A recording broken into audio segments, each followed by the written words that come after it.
Hello dear students, myself Dr. Sachin Gurule, Assistant Professor from Department of Zoology, KTHM College, Nasik.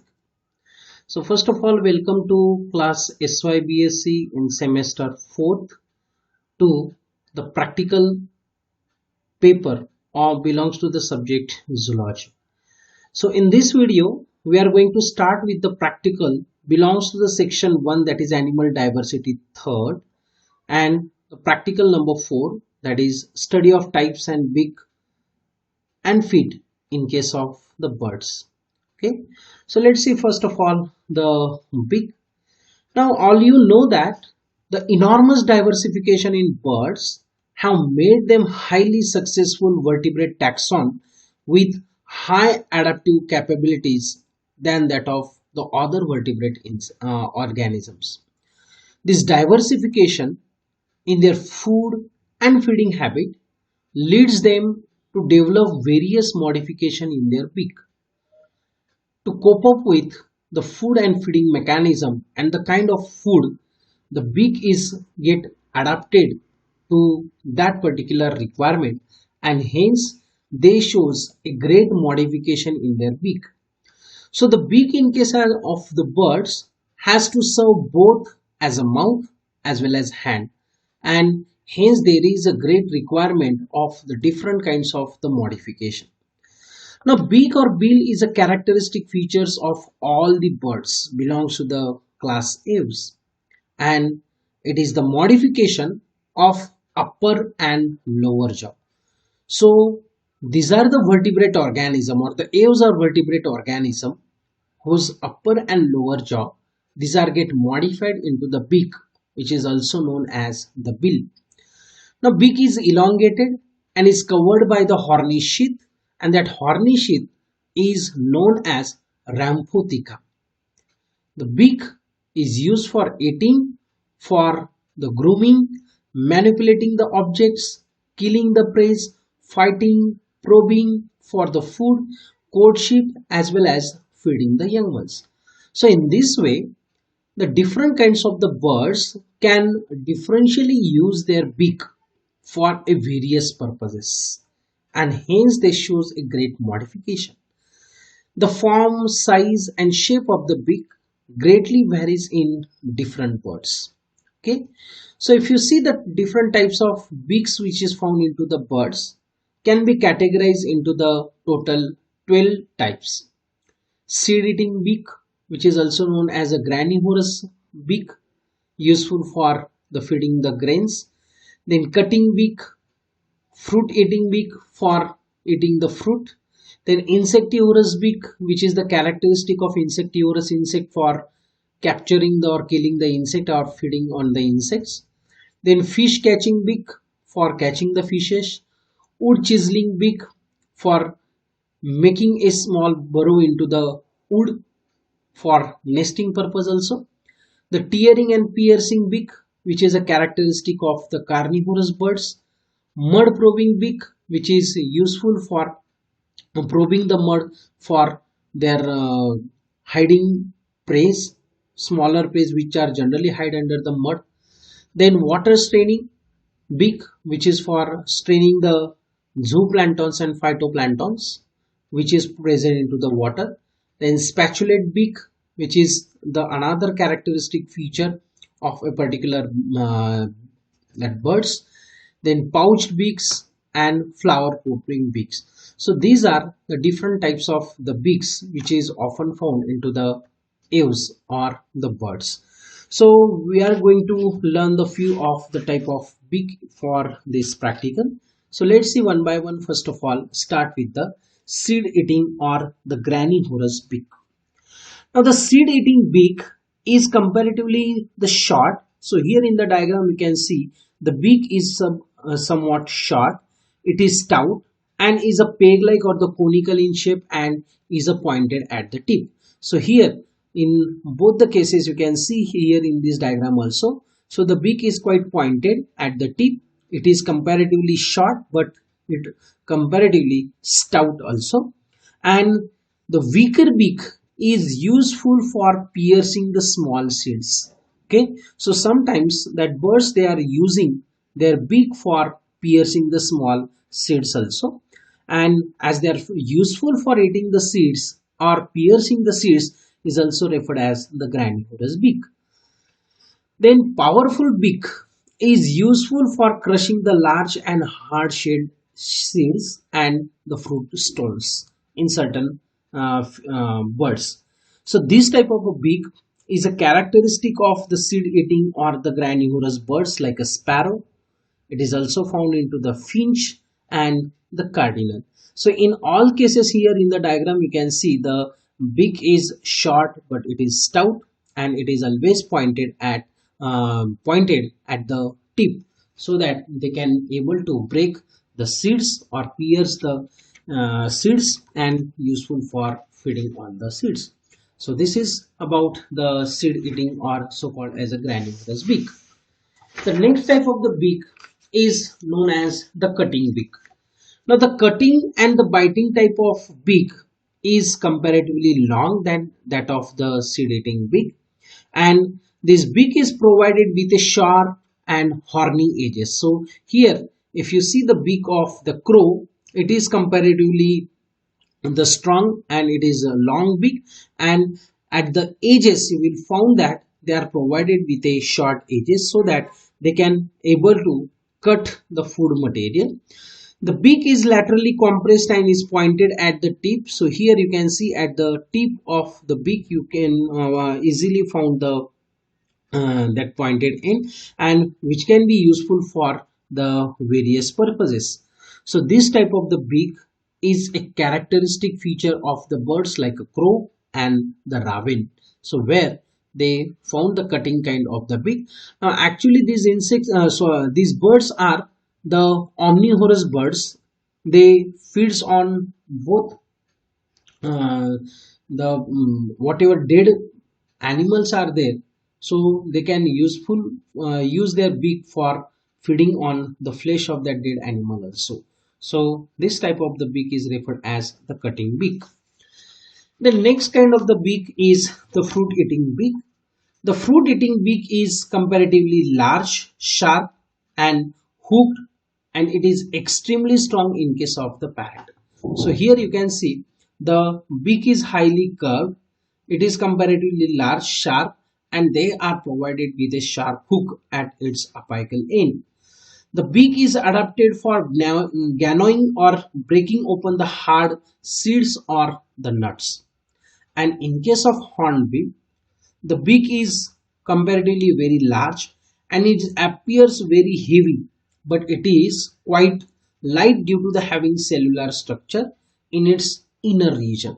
So from the inner region it has a cellular structure, and though it is look very heavy, but it is not that heavy, it is comparatively lighter in weight.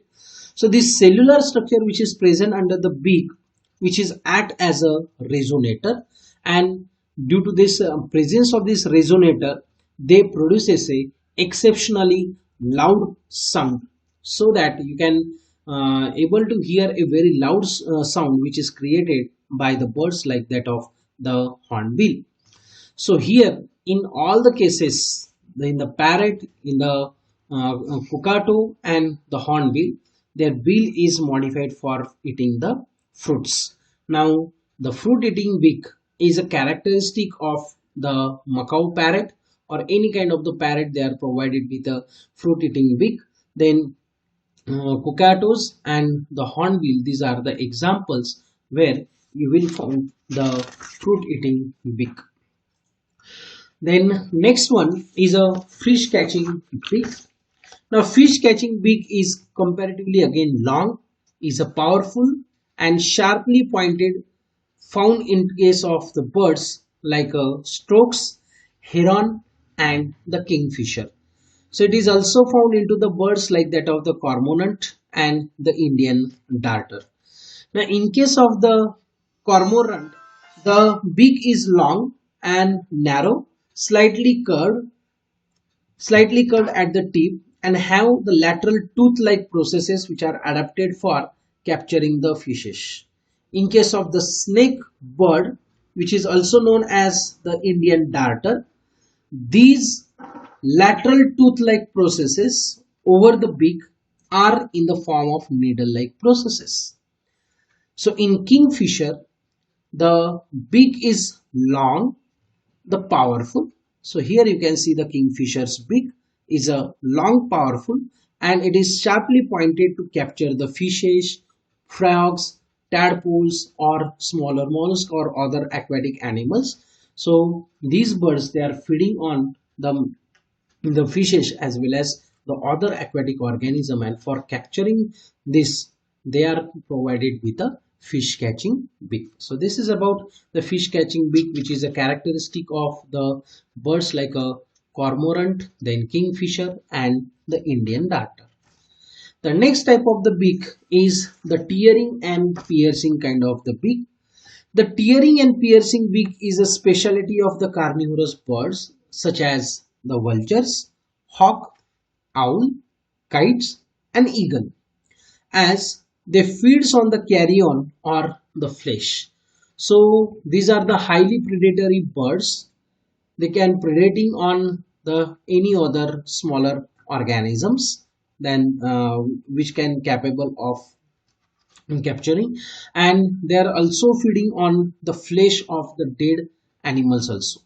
So for tearing the flesh or to pierce the skin to reach up to the that flesh, they are provided with a comparatively very short but very strong and very powerfully edged beak, which is known as a tearing and piercing beak. The beak is short, is a pointed one, is a powerful. They are provided with a sharp edge, and the if you see the apical end they are provided with a hook, and this beak is adapted for tearing the flesh, and it is operated by well developed mandibular muscles.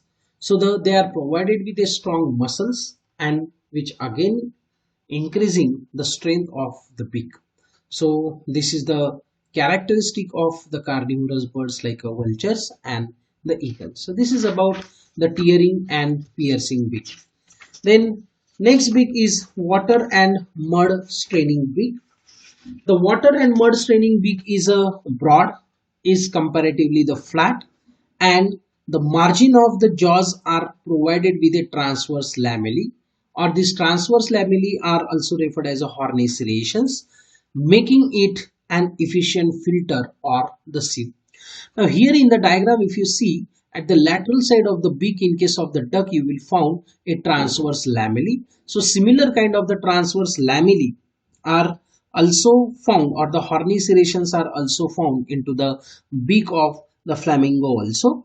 So this kind of the modification, the presence of such a transverse lamellae, they are acting as a efficient filter or the sieve for sieving the water.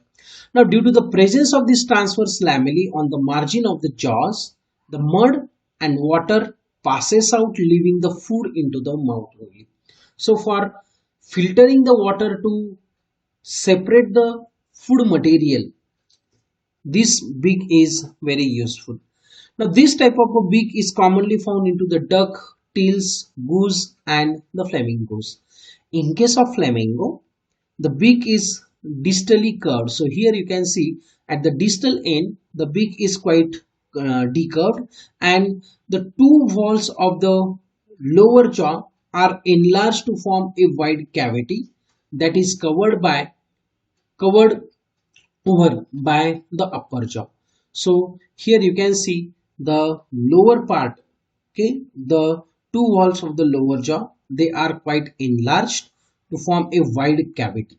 Okay, so here the lower portion of the beak is greatly developed or greatly enlarged to form a some cavity within a beak, and they are again provided from the lateral side, the lamellae, for sieving the water.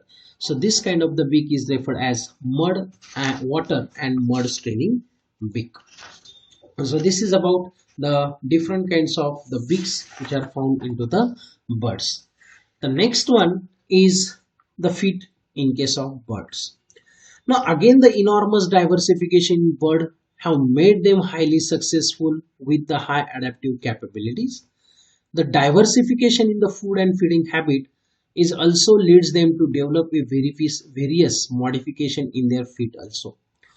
As you know that there is no forelimbs present into the birds because the forelimbs are get modified into the wings, and to compensate this absence of forelimbs, the hind limb shows modifications not only for the bipedal locomotion but also for a various vital tasks. The feet of the bird are also modified variously in accordance with their habit and habitat, surrounding environment, as well as the mode of locomotion. So the legs or the feet are not only useful for the walking, but it is also useful for the different purposes, and according to their habit and habitat, and again requirement of the their habit, the feeds are also modified in various way. So different kinds of the feeds you will found into the birds, which can be categorized commonly as the cursorial or running feet, which is the characteristic of the ratiti. Those birds which are unable to fly, they are provided with a cursorial or running kind of the feet. Then perching feet, so most of the birds they are provided with a perching feet for perching the twig of the plant. Then scratching feet for scratching the soil to uh, search for the food material. Then raptorial feet is a peculiarity of the carnivorous birds for capturing the prey.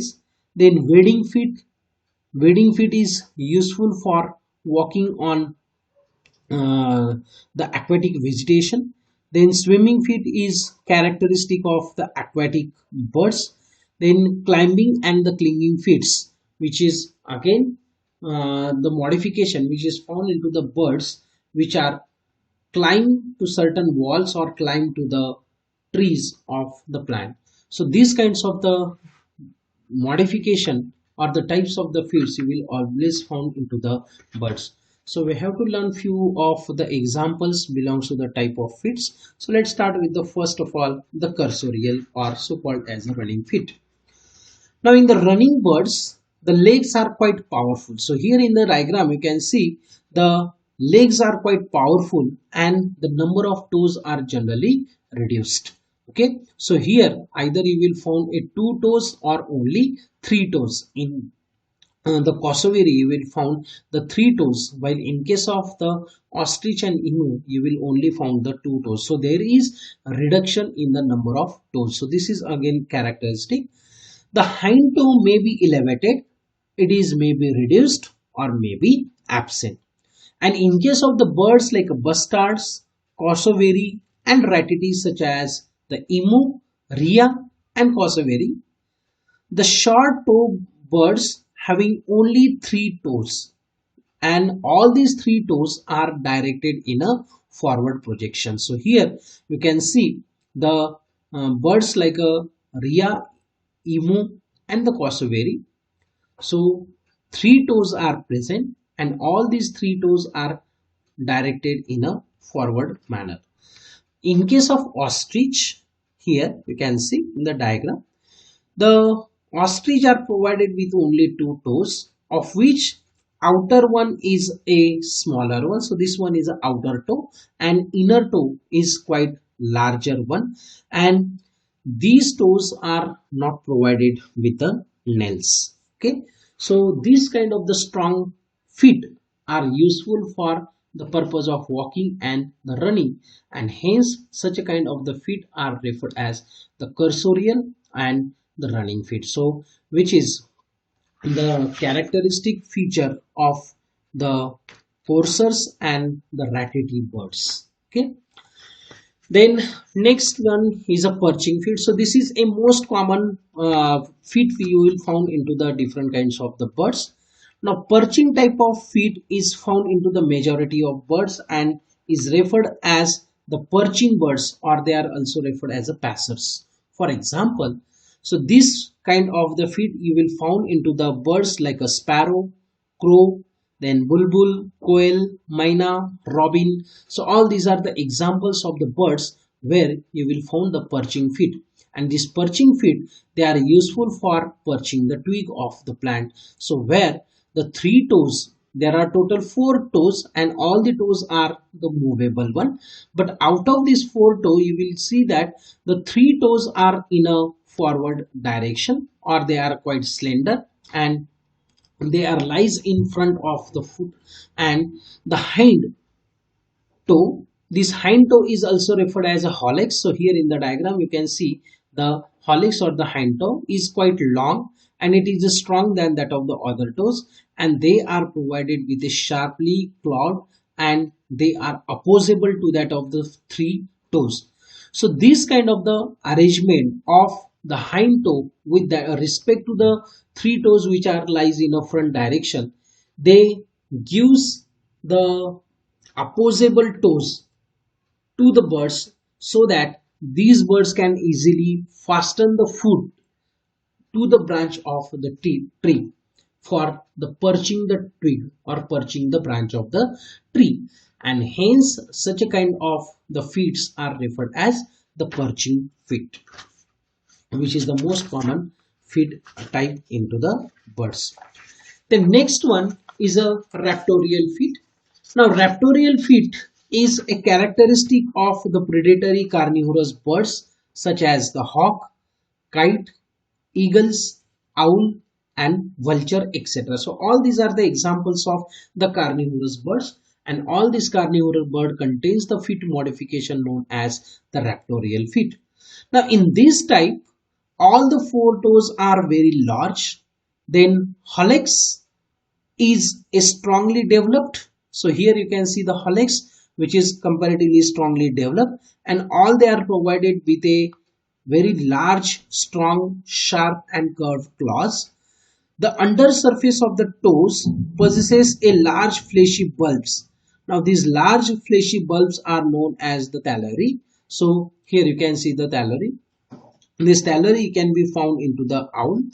So these are well developed into the hawks, but in case of the osprey and the ketupa, the thalary they are absent, but the horny spines are present. So these horny spines which are present at the ventral surface of their feet, they are useful for or helping in the gripping the slippery prey such as the fish, because the birds like that of the osprey, they are known for catching the fishes, and you know that fish they are provided with a very slimy membrane or the slimy mucus on their body. So the fish are quite slippery one, and to grip on such a kind of the slippery prey, the birds like osprey and the ketupa, they are provided with the help of such a kind of the horny spine like structure at the ventral surface of their feet, and this kind of the modification is referred as the raptorial feet. The next kind of the feet is known as the wading feet. Now wading feet is a feet which is found in the birds like a heron, jacana, lapwing, snips, etc. So these heron, jacana, lapwing, these are the birds which are generally found into the wetlands. Okay, and in case of the wading feet, the feet is exceptionally long, is a slender one, and the web within the toes they are generally absent or it is feebly developed. Okay, so here you can see the legs are quite slender and exceptionally long than that of their body, and the waves are absent. Again, if you see the length of the toes, the length of the toes is also very enlarged, and they are provided with a quite elongated toes. Not only elongated toes, but they are also provided with a long but slender claws on each toe.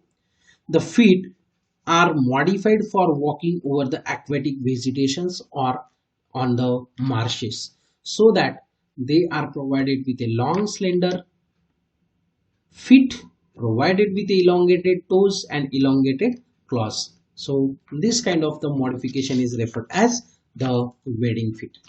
The next one is a swimming feet. Now in the swimming birds, feet are modified in two ways. Either they showing the modification known as a swimming and diving type, and the other kind of the swimming feet is known as a swimming and paddling type.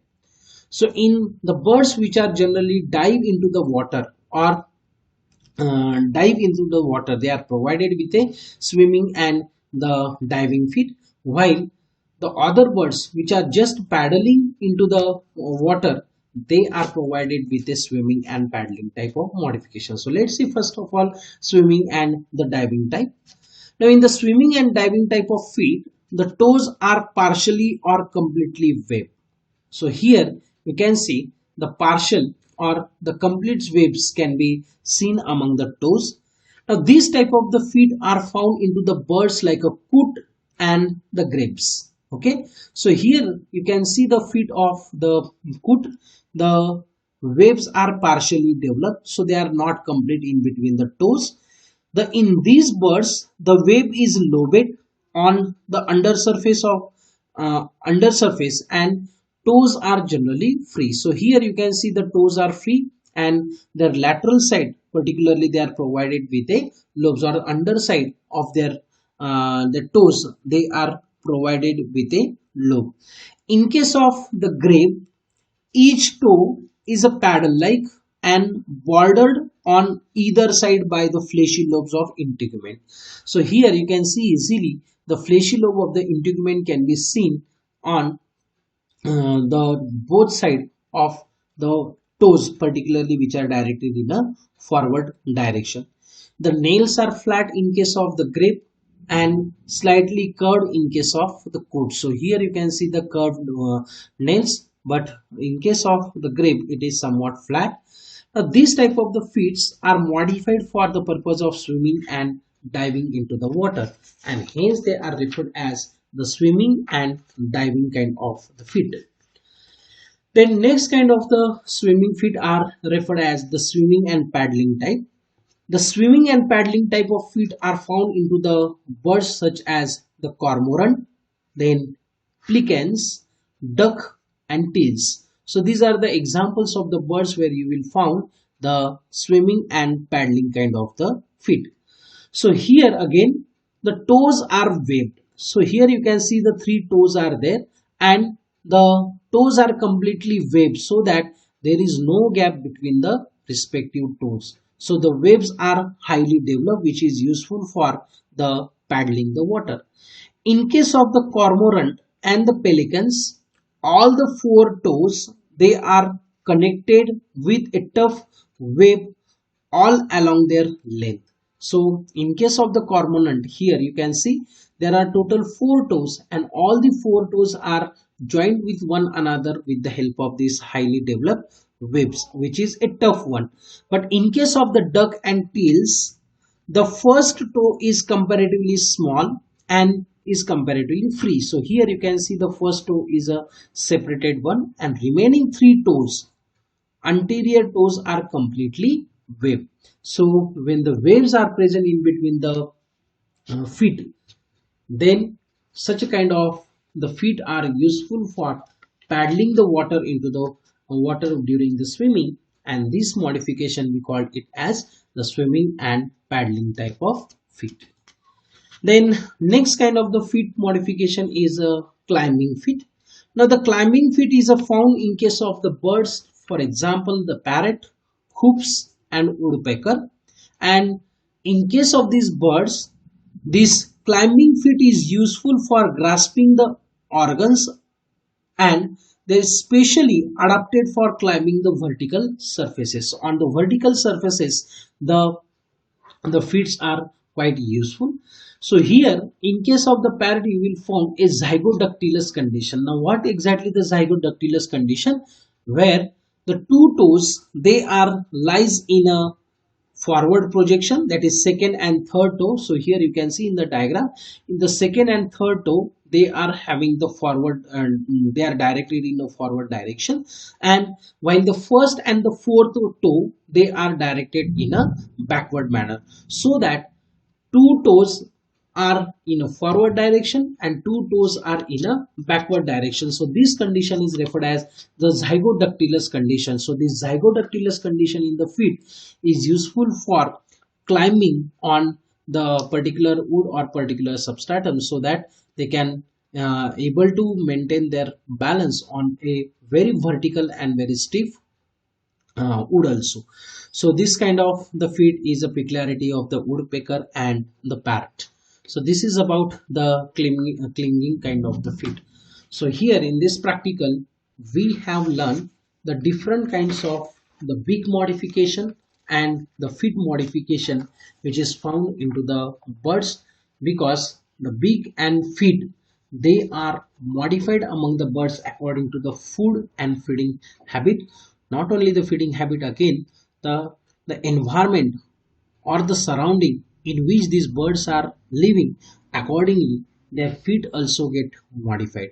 So this is about today's practical, or this practical study of the type of beak and feet among the birds. Thank you very much.